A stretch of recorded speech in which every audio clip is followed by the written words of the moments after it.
This has been a very challenging and, in many ways, transformative week for me. Some of which has resonance in a larger scheme of things, and some of which is deeply personal. Blanche and I traveled to Washington, D.C. to visit my son Ari and his new wife, Burju. And it was essentially exceedingly sweet and smooth as a journey. But it was not smooth for everybody. The airplane announced as we were getting ready to board that they were going to delay it for 2 hours, which meant that a lot of people on the airplane were going to miss their next connecting flights. So everybody started to get in line, long line, to reschedule their flights. Blanche and I didn't have to worry about it. So we were going to go out and eat lunch somewhere, and then they said, we're leaving in 20 minutes. And so those who had rescheduled flights, the complications were absurd, but people either came back or moved on to their other flights. And we got on the plane and we flew toward Reagan Airport, and then hovered in the air for about half an hour. And then they said, we can't land there. There's too many problems with weather and planes and all these different things. So we had to land at Dulles, which is a different airport, which meant we might not be able to get our luggage off the plane. In the end, we did get our luggage off the plane. Everything was disrupted and yet smooth.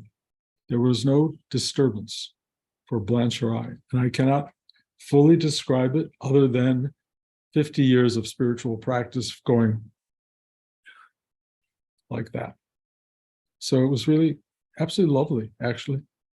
I mean, we bought really bad sandwiches at Starbucks. That was the only problem.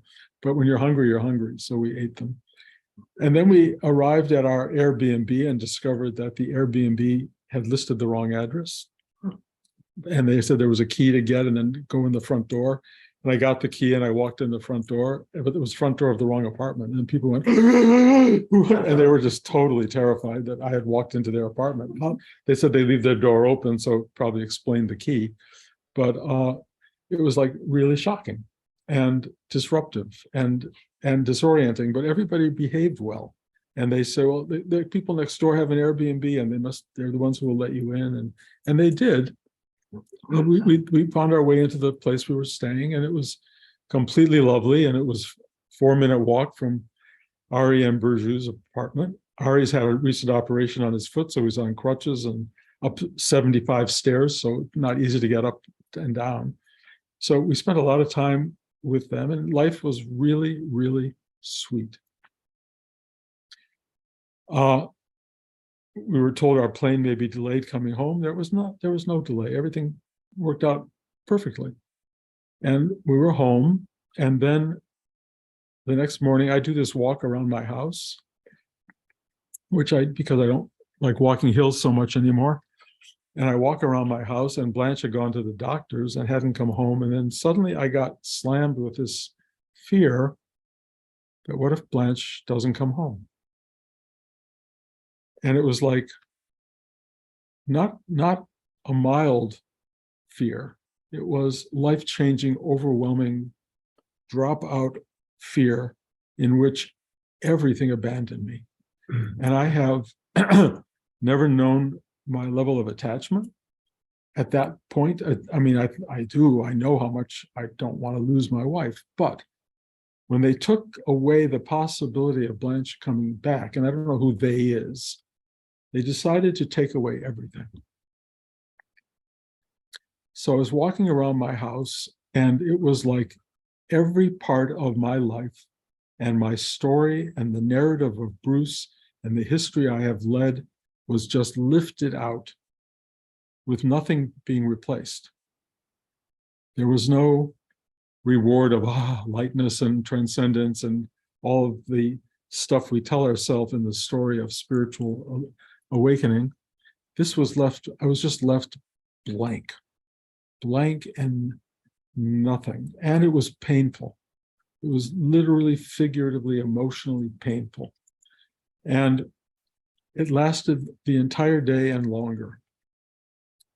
And I kept walking around in this space where I realized my whole history of this blue sky and the whole conceptualization I have of time and space and life and purpose and drive and God and all of the things that I have put into the mix of a understanding of the world was gone.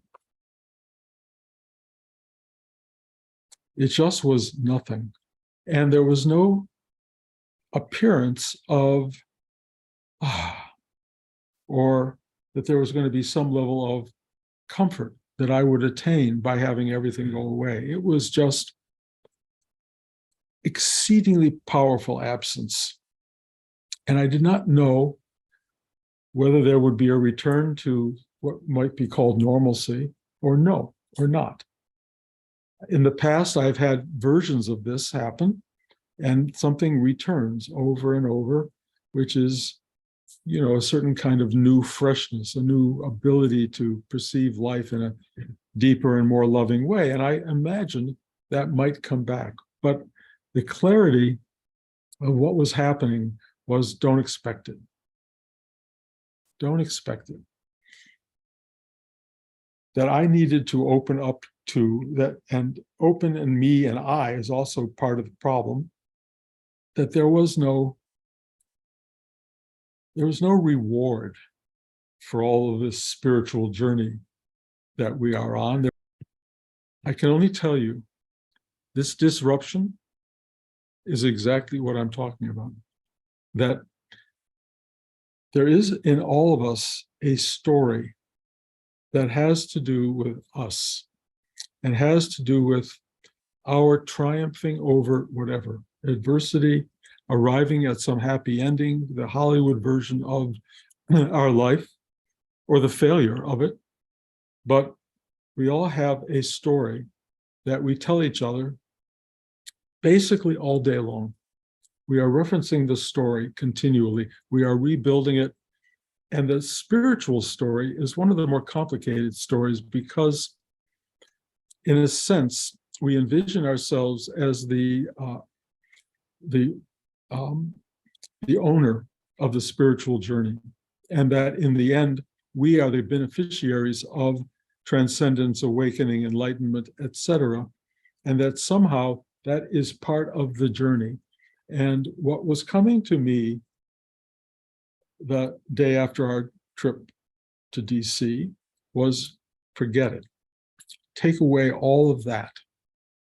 Take away the entirety of your expectation, of your narrative, of your story, and see what's there.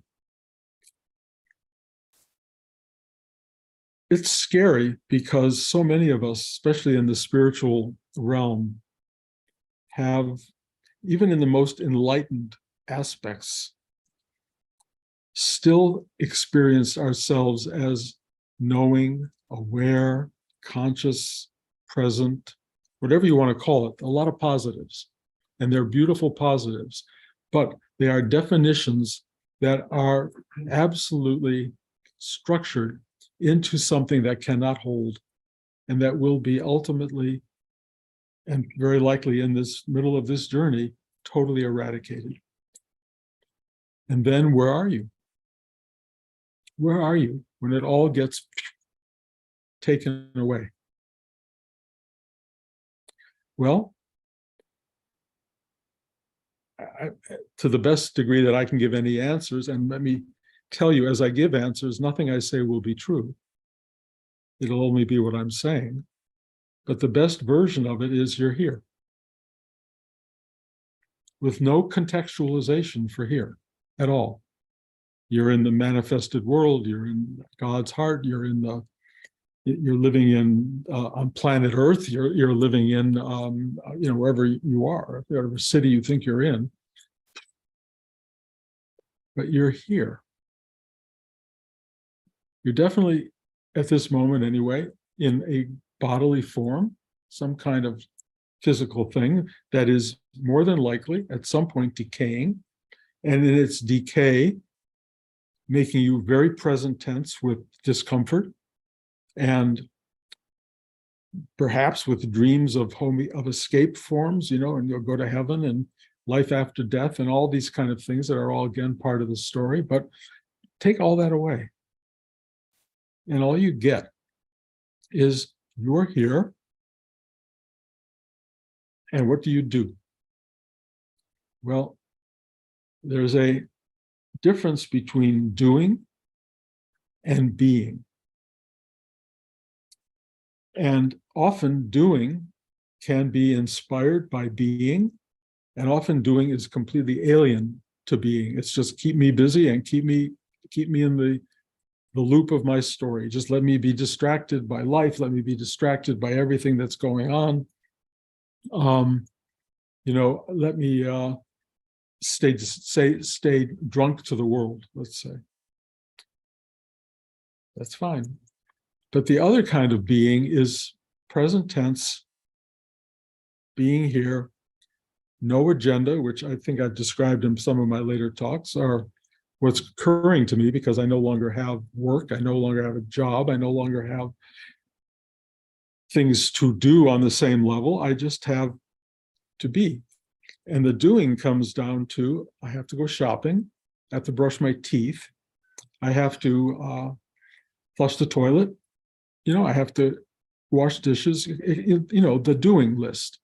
And what you get, in a way, is this Zen idea of before enlightenment, chop wood, carry water, and after enlightenment, chop wood, carry water. The only difference is before enlightenment, you are chopping wood and carrying water. After enlightenment, there just is chopping wood and carrying water. The you, and there is clearly a body form being doing all of this thing, but there's no owner of it. There's just this profound, unknowable interaction with, or alignment with, and alignment's a problem as a word because it keeps using duality, but there's just a force being.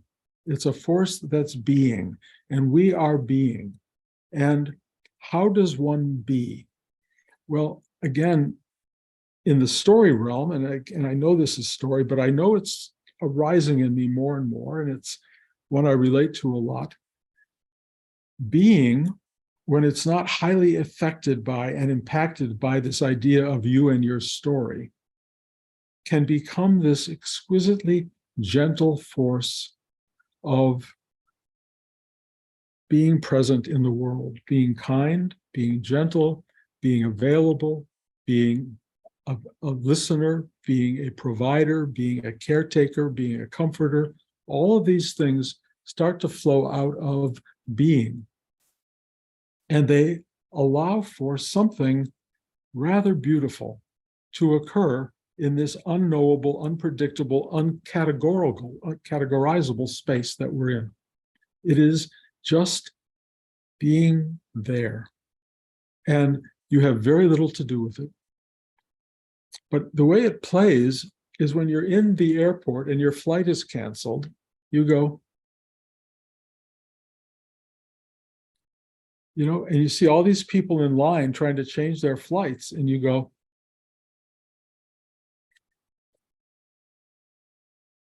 you walk in on the wrong person in an Airbnb, and you go, but it doesn't turn into story. I mean, it is a story because I told you this as a story, but what I'm trying to get at is there are ways of living this where it's tragic and difficult and struggle and dramatic and how will I get by and what's going to go on. And that's real. It's a real thing. It's a force that people deal with every day. Most people in the world are caught in their story, caught in their drama, and they suffer it. Losing the story entirely for me was also a kind of enormous suffering, profound suffering.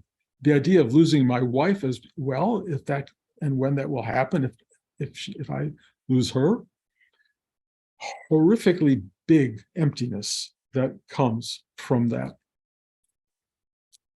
But, but it's still being.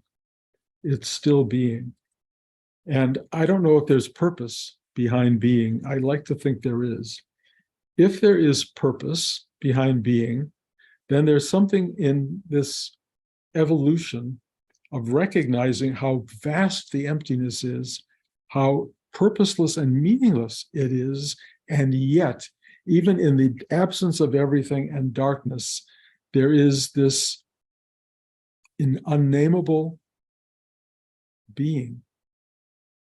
Now, that may be part of the story too, but it is really potent that I am finding day to day that the absent mode is filling up again with the simplest forms of presence.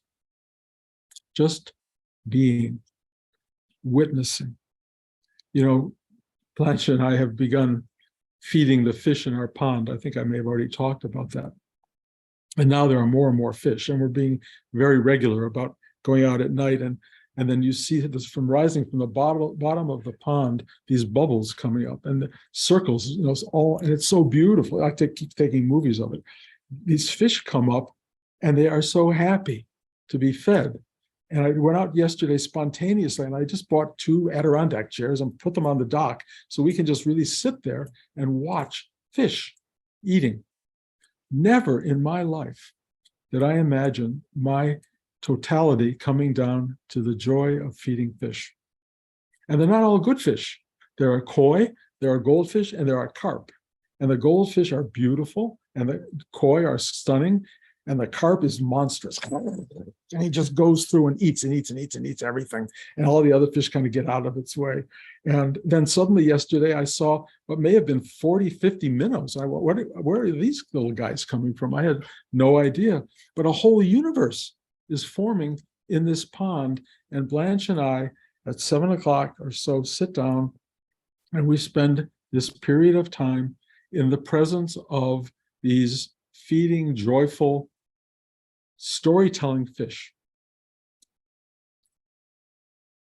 This, I would rather do this than go to a movie, than turn on the television, than probably do almost anything else. It's, I can't explain it. It's a simplicity of just being present, watching the universe, life forms happen. I don't know where spirituality fits into this. You know, there have been times where I thought I was a transcendent being. I had awakened, that I knew truth and reality. I am dismissing all of that.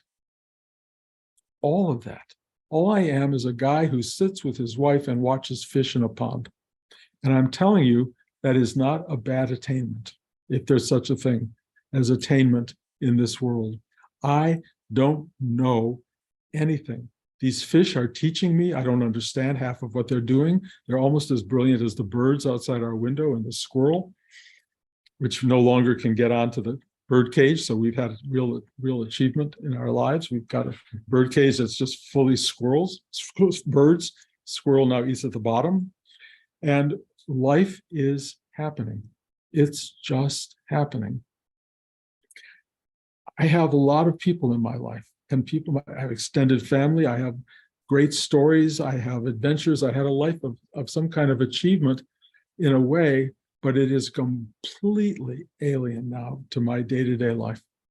None of it comes through.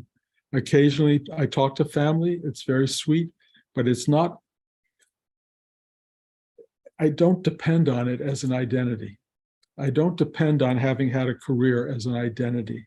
I don't, even this teaching thing, which I'm doing right now, to me is not a fair identity. I almost wish not to do it because I keep thinking, I cannot say anything to you that is ultimately true. I can only talk the abstraction of what I am experiencing. And as long as that's meaningful to any of you, I'll sit here and do it. As soon as this becomes not meaningful to you, sign off. And I don't at all judge you for that. There are people out there who know much more than I do, who codify it better, who contextualize it better, who can put it down in words in ways that will make you go, oh, I get it. I will warn you that it may not be good, particularly to have gotten it, because it's going to always be in some way, I think, a false attainment. You'll hold on to this, I understand the way the world works. I understand the circle of life. I understand the hierarchies, and I understand the different planes of existence. All of that kind of life, I'm not judging it. I'm just telling you, based on my experience, whoever this guy is, they can take it all away and do every bit of it. Everything that you think defines the world, that you think you understand, that you think you know, nope. And no replacement.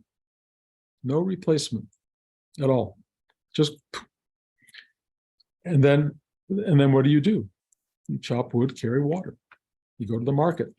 You buy what you're going to buy. Luckily, we can buy stuff. And you watch the world go through its changes. I know I talk a lot, and I know I change subjects a lot, and this may be a tiny little shift, but the world is going through phenomenal changes as we talk. And I don't know how many of you read the New York Times or the Post or watch TV or whatever, but the world is altering in foundational ways that we haven't experienced before, and it's beginning to alter the fabric of truth and reality. So that what we have always held on to as truth and reality is being challenged in so many ways. First of all, there is this incredible upheaval of what we call climate change, which has all sorts of sort of dour implications for the future, which we can avoid in our mind if we want, but it's pretty much in front of us when the temperature is 120 and, next summer, let's say it's 130. There's not a lot of denial that can go on. You just have to face it. Forest fires, I won't make that personal here, but there are people here who are suffering from forest fires on both sides of the continent. There's stuff going on. And then there's this thing, and I'm just going to play it for you just to show you what I'm talking about. It's really just an interesting moment. And let me share it with you guys. If you can all hang up, you can all leave if you want. If you don't have to hang around, but this is intriguing. Hey, Josh, it's your dad. I wanted to give you some advice as you embark on this immersion in India and its very foreign culture. I feel I could probably pontificate for many pages, but luckily for you, Mom is determined to mail this in the next half hour. And besides, I need to get to work on my script. But I suppose the most important thing I can tell you is something you probably already know. Take your time. That does not mean you cannot travel quickly. It means know when to slow down and when to be still. India does not operate on a Western time frame. It has been around too many thousands of years to be in a hurry. It is a country that has learned patience, even though many of its citizens have lost touch with that fact. Whenever you are confused or befuddled or emotionally unsettled, just sit down somewhere and slow down. Let life pass by you like a stream. Gaze into it. Let it lull you into a quiet and open space. Gradually, you will begin to know India as it knows itself. You will begin to sense its rhythms, its character, its inner life. As long as you are willing to slow down, to just stop and be, you will get what you need from this journey. Hey, Josh, it's your day. Okay. I played that for a reason. I wrote that as a letter to Joshua over 30 years ago. That is not my voice. I never spoke those words. That is completely AI generated.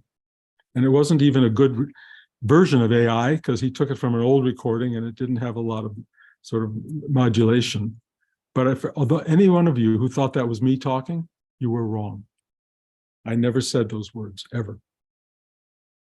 And I say that to you because what's real? You might have believed that was really me talking. I wrote those words, I wrote the letter, but I never spoke them. This is a new moment in our life journey, and it goes way beyond that. It just goes way beyond that. And of course, we all know what's happening with social media and false truths that are coming out that are being believed by 50% or more of the population. It's a really complicated time. And so if anything, this is a moment where we try to reinforce our story of going, this is what I know, this is what I believe, this is what's real, this is what's not real. And my experience this last week is you can take that all away. All taken away, every concept and construct that tells you this is what it is and how it works and what I know and what I believe. And what comes back is really, I got to go out and buy tomatoes for the salad. Got to get gas for the car. I got to go, water the plants. Whatever it may be, chop wood, carry water. And Anne, I owe you that. Thank you for that yesterday, because that's really that is what I want to say. The great Zen teaching is do what you have to do. And don't build a story around it. Don't identify with it. Don't give yourself kudos for figuring it out and for knowing you're supposed to do it. Don't give yourself kudos for being a spiritual journeyer who knows all the answers to stuff, because trust me, we don't know at all. We don't know at all. We are probably not even meant to know, but for some reason, we are it, the thing itself. We are being itself. I think for me to codify this in any way feels wrong. To try to give you something to hold on to when you finish this talk today would be a mistake. There's nothing to hold on to. Just do what you have to do.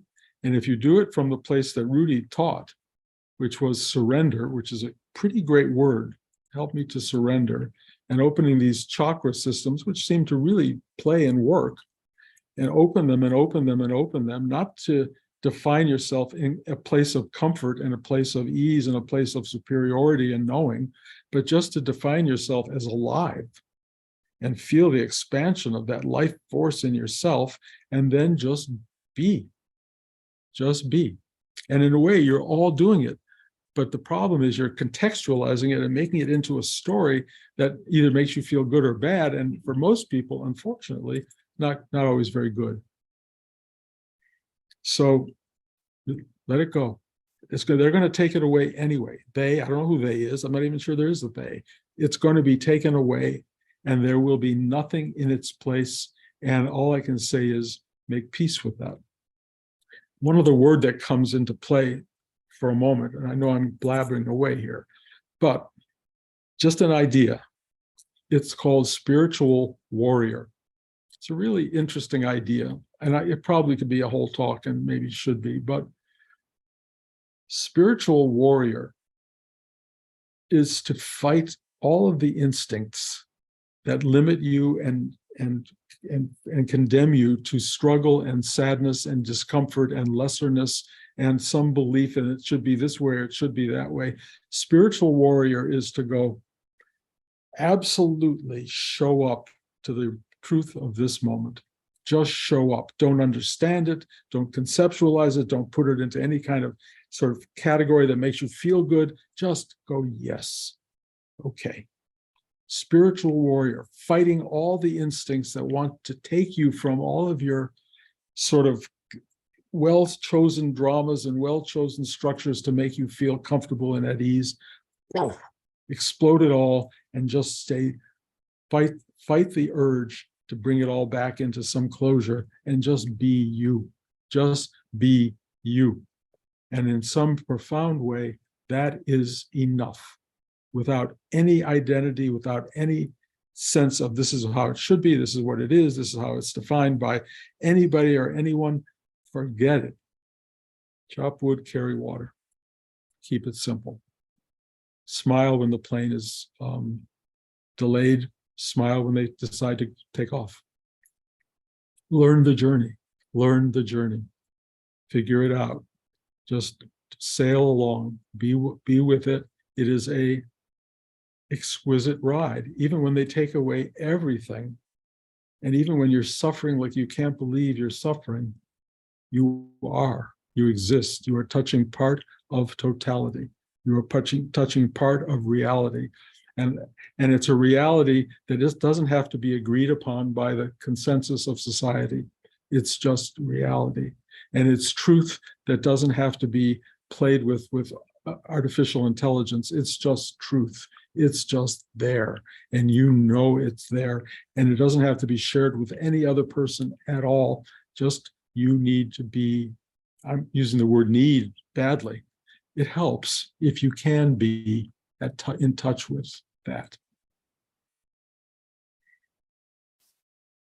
It's hard to articulate all of this because it's a strange arena, which in a way dismisses everything we know and want to hold on to as security. It just dismisses all of it, but it does bring you back to possibly something worth cognating, worth knowing, worth relating to. This simple aliveness, this simple presence that for some reason does its thing. And you are its thing. So enjoy the ride as best you can. I can ask for questions, but God knows this is a complicated talk of sorts, but it is, I mean, it could even be a last talk because I really don't know what else to say. It's just be on your ride, do your thing, and know that they're going to give you and take away. And they're going to do it every day.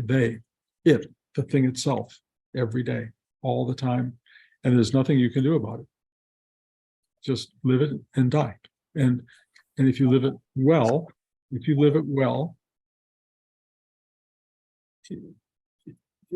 will be grateful. There will be, I think, you will find some gratitude, even in the worst loss of everything. You will find you're still present. And I don't mean you. This. Okay, no articulate ending for this. Any questions from anybody that I can try to answer? Kathy Ward. In the last years of my father's life, he had dementia. He had no memory whatsoever, a minute or two. So essentially, he lost himself. John was not there anymore. But he had this kind of sweet contentedness. And when I would sit with him and I would let go of my agenda for him, we have to get this done, we have to get that done. And we would sit and watch clouds or watch birds or sing or something. It was so sweet and so lovely. And the only time he really suffered was when he came back to himself a little bit and started to remember that he didn't know where his wife was or something like that. And that happened regularly, so we always had something planned for those times. They call it sundowning. But it was really when his story came back that he suffered. And when it wasn't there, he was serene. It was really lovely to be around. Thank you. I mean, and I might say it could be that I'm also entering dementia, in which case this is all a conversation from that side. But it may also be a kind of premature sort of expression of a kind of a larger spiritual sort of experience that doesn't necessarily enter dementia, although I wouldn't if it did. And if it does, hopefully I can sit and watch the birds and watch the fish and have the same joy and pleasure that he did. I feel I'm already doing that pre-dementia.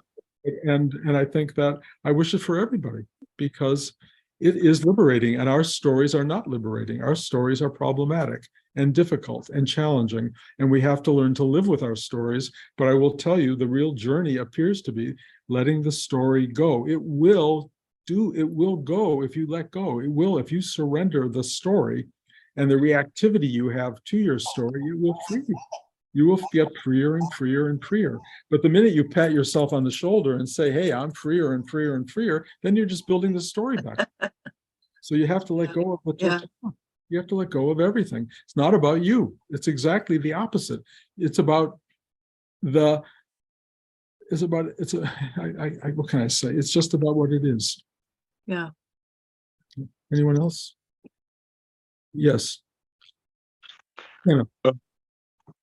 Who got the letter? That's quite fascinating. Did Josh get the letter unannounced or No, Josh created it. Josh took my letter and put my AI voice on it and played it for me, and I felt the world shift. I went, oh my God, I have never said these words out loud. And here I was doing that. And I knew the future was not going to be the future I was used to. You know, and people could take my image as well. You know, God knows I'm on these videos here. You know, all somebody has to do is rearrange the talk. And it could be anything. I mean, I'm not saying they will, but, you know, the world we're entering into is very manipulatable. You know, we can really end up, you know, being portrayed in other ways by other people. I've seen images, you know, like of movie stars who are not the people that are being portrayed. They're just totally AI figures, but you wouldn't know it wasn't them. It's the beginning of something very strange where we are losing reality as we knew it, and we better figure out how to find reality in a deeper foundational way. And it may not be a shared reality the way it has been in the past. You know, it really may not be consensual, but it will be your reality, and you better find it. I'm saying you better do it. You know, you don't have to, but it would be helpful to you to be able to dig into this thing and know in a spiritual warrior-like sense, this is your path and this is what you have to do, whether anybody else is on it with you or not. You have to find your way to truth. thank you for reminding me. I've been very concerned with You know, I'm picking it putting up. things into perspective. Yeah, thank you. I'm picking it up from a lot of people as we, you know, these days, that the world is kind of disintegrating on a certain level, and you know, and the future is not as rosy as we would like, but chop wood, carry water is amazing, you know. And if you chop wood and carry water up until the moment of the last moment, you're doing what you can do. You know, you may not like the circumstances around you, but, you know, Blanche and I in the airport could have been really unhappy that the flight was delayed. And, you know, and then it was, you know, it got so confusing, but we just went, okay, in a way I might not have done 10 years ago or 20 years ago. So there's some arrival at some peaceful acceptance, surrender being that perhaps comes out of this incredible practice that we've been given by Rudy to learn how to be this person. Okay, I'm going to interrupt this for a moment because I have an announcement to make, and maybe two announcements to make. The first, maybe simplest one, is today is John Mann's birthday, and Bob Sink has finished a new documentary film about John. There are now two of them that are on his website. The name is rudymovie.org. rudymovie.org. And you can go if you want to celebrate John today and see that. Thank you for doing it. John was a real spokesperson for all of this practice and a really major student of Rudy's and is worthy celebrating. The other thing is we are going to have a retreat at Big Indian a month from today, August 13th, Sunday, at 11 o'clock, just like normal class. And then there will be a lunch in between, another sitting, and somewhere a trip up to the shrine to see Rudy's shrine and statue, a pilgrimage, if you will, to, if nothing else, say thank you, but also from a selfish point of view, to sit and get energy from that statue, because trust me, it delivers. It's a holy space, and you get a lot out of it. Then we'll have another class, and then we'll, those who want to hang around can go into Phoenicia. We'll go have dinner the way we used to do years ago in Brio's restaurant. We'll all hang out, and then instead of having 2 days of classes, it'll just be that one, and people can go home. I know it's not easy to get up here to do that, and I understand the complications of travel, but any of you who want to be up for that day, the 13th of August at 11 o'clock in Big Indian. And we get to go into the old classroom, which is now a Tibetan shrine that is so beautiful, so exquisitely put together, so much, in a way, I think something Rudy would have loved. And we get to sit in there and have 2 classes and just be together. It is a culmination of many things.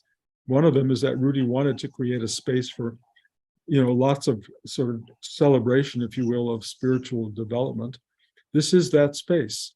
So for everybody who wants to come, who can make the journey, that would be great. I know some of you have already booked my guest room here, so I can only open the door so much, unfortunately, but I'm sure there are other places you can stay. And if it's too much of an ordeal, not a problem, but there will not be a video class because unfortunately they don't have any internet. But I will try, if I do talks there, to record them. And I don't have much more to say, so if I don't record them, you probably already heard everything you need to hear. But if we do, they'll get posted. And I just want you to know that it's a pilgrimage, and it's also, as George and I and Daniel have been talking a lot recently, and Bob and Amy and Chris, these are guys who go there all the time and celebrate and renew the space in a way, but it's really it's worth the effort, and an old story that I've told, it's so important. It's all these guys who drove up for Rudy's class from Texas, and all came to class, and they drove overnight to get there, and they all came into class and fell asleep and were totally humiliated by the fact that they had fallen asleep. And Rudy said, "You guys don't get it. The drive was the class." And that's really important. It's the effort you make to get. It's not the sitting to have it. And it's about how much of a commitment you feel you want to make. I'm not trying to put any weight on anybody about doing this. It's a big effort. But those of you who are able to come, the class will be there, and I'll write notes to everybody so you all know about it. And if you can come, and if you can't come, just know that Rudy's being celebrated, and it's a good thing that's happening. Yeah, well, and George is saying there's also an amazing stupa there. There's a lot of Rudy there. That's all I can tell you. It's worth checking out. Okay, have we done it? Is there anything else? I just can't. I was just going to say that those 2 announcements aren't necessarily not related, because John Mann spent so much time preserving the Indian over the years. That would be good to put together. Okay, Daniel would like me to say that it's John Mann's birthday today, and he was the person who kept Big Indian in play, who owned it, who bought it, and created so much of the space that's there and sustained it, and then sold it to Lama Ringbar, but he kept it alive and working for all those years. So today is a good day if you want to find a moment to thank him or celebrate him, to watch the video. Bruce. Yes, Zach. I have kind of a question that I think is really interesting. It might be a little bit involved. Do we have like another round of questions, or should I just talk to you later? Try it, and anybody can sign off who's bored. Okay. All right. So we work with like the image of Rudy, right? And we're tuning into the energy.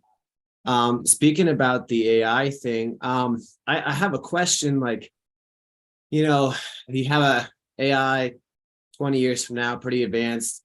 It's trained on 1,000 hours of Bruce video. Maybe you're not here, but like as a conduit for that same energy, do you think that something like that could actually, I guess, channel the same thing you're channeling when you're saying like Bruce is not important, It's a good question. I do know that I watch Rudy videos and I get energy. Mm-hmm. I do occasionally watch my own video because Blanche tells me to, because I forget everything I'm talking about. And so when I watch my own video, there is energy. And I'm surprised by that. I see other teachers teaching, and there is energy. So there is energy from the actual broadcast. If there's some AI configuration that translates it into something else, maybe depending upon who you are and what you bring to the equation, some energy will be there. You know, there's some very interesting studies being done about, can we program AI into higher consciousness, into Buddhist awareness? Can that be done? I'm curious about that. You know, is it possible to indoctrinate it with that? But then there's the larger question, and forgive me, but I go back to my own movie Brainstorm, you know, which essentially talks about this human life as being nothing but AI. That we're all in a Brainstorm movie, not that it all got put into the final film, but the whole idea was we're just tapes playing over and over and over again, the same life stories, and AI is doing nothing but watching us and loving the stories. And you know, banks and banks of machines. Now, that's a pretty negative, sour view of it on some level, but it was something I came up with 40 years ago, and still impacts me on some level.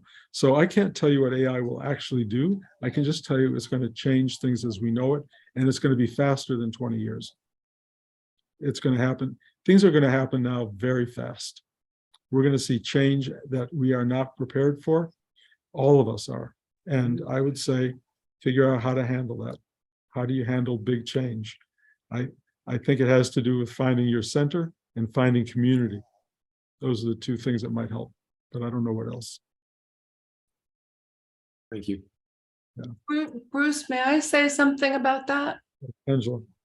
So on the complete opposite end of the spectrum is a resurgence of interest in animism and practice of animism and ceremony and connecting with your ancestors and your roots. And I think that this work is part of that. And that's not getting the headlines that AI is. But there's this whole other situation that we're not talking about. More than one. There are a lot of other situations that are online that are rising up that feel they are the doorway to the salvation and higher consciousness and deeper consciousness. I can only tell you from my experience this week, it's all story. It's all narrative. None of it will do it. It's not going to happen through cognition. It just won't. And it won't even happen through just sitting. You know, it's deeper, it's more, that's me. And, you know, again, what I'm saying may be heretical and a reason for you to say enough with Bruce. And I'm fine with that with everybody. Trust me. If I am hitting all the wrong notes, I am happy. Everybody just go find the right notes. But I'm telling you it as the way I'm seeing it and feeling it. And I'm not sure animism is going to be any more of the answer than any of the other practices that I've done.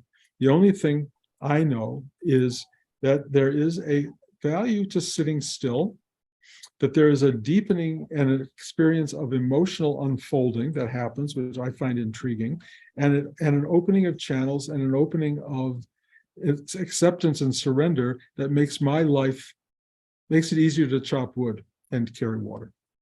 That's all I know. You may be right. I cannot say you're not.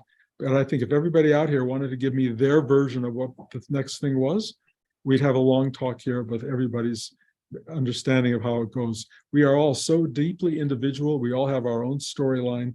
Trust me, go ahead, follow your storyline. But I really think deep inside, no story is going to cut it. No story. It's going to be storyless.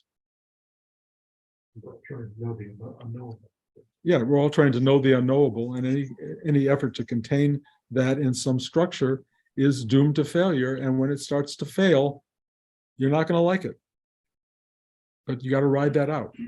You don't have to, but those of us who've begun to feel the failure of story and structure are know what I'm saying. Bruce, Yes. can AI mimic human emotion? It looks like it can, yes. It can. Mm-hmm. Somebody is my nephew is having a little baby, and he asked AI to write a story for it, and the story almost made me cry. And AI wrote it in 5 seconds. Yes, as expressed in words, I guess. Expressed in words. Yeah. And one of the reasons Hollywood is on strike right now is because it's very possible that AI can write the scripts that writers have been working on for years, and that actors can be replaced. So there are fears out there in the world about how things are going to move forward. And I don't mean to be fearful. I'm just trying to be observant and seeing we're going to be changing in big ways, and be ready. And one of the ways to be ready is open your heart, let go, be available to big transformation, and find truth and reality as deeply as you can in yourself, because it may not be so apparent outside. Is that a good note to end on? Okay, Fadia. As I'm listening to you, I'm thinking of a calligraphic expression in Arabic that says, كلما اتسعت الرؤيا ضاقت العبارة. The wider the vision, the narrower the expression. And I feel that what you're talking about is very much in tune with that. You know, I've always loved the line, "Those who know don't talk." You know, I don't think truth can be codified. I don't think it can be expressed. I don't think it can be locked into. And everyone who's looking into the lock that I got it is going to be ultimately frustrated. So I think that it's almost hard for me to keep talking. And I have a longing on some level to kind of stop. But the announcement of that hasn't happened yet. If it does happen, God knows there's enough recordings of this person talking that anybody who wants stuff can go there. But there's still something in the present tense that's wanting to be expressed, and it will speak until it's not going to. So anyway, I appreciate you all showing up. I know this is like maybe a weirder class than most, but it's all part of the unfolding. And trust me, we're all unfolding into something really profound. Okay, Mark, were you raising your hand? No, good. Okay, good. Okay, Genna, is that one more? Are you saying goodbye? Yeah. I'm really afraid that AI can be used for manipulation, like it was in the last election, for instance, with. Trust me, it will be all of that and more. And like I say, reality. I'm sorry, Bruce. There's a further question of Jesus Christ was a rebel. Also, he was a revolutionary, and how does letting be and being still also play in if we are called to also stand up or bring reality or check? Good question. And you know, sometimes chopping wood and carrying water involves rebellion. Thank you. That's all I can tell you. You'll know. Thank you. Yep. Love you all. I know this is a big discussion. Maybe we'll continue parts of it down the road. Thank you all for being here. I'm truly grateful.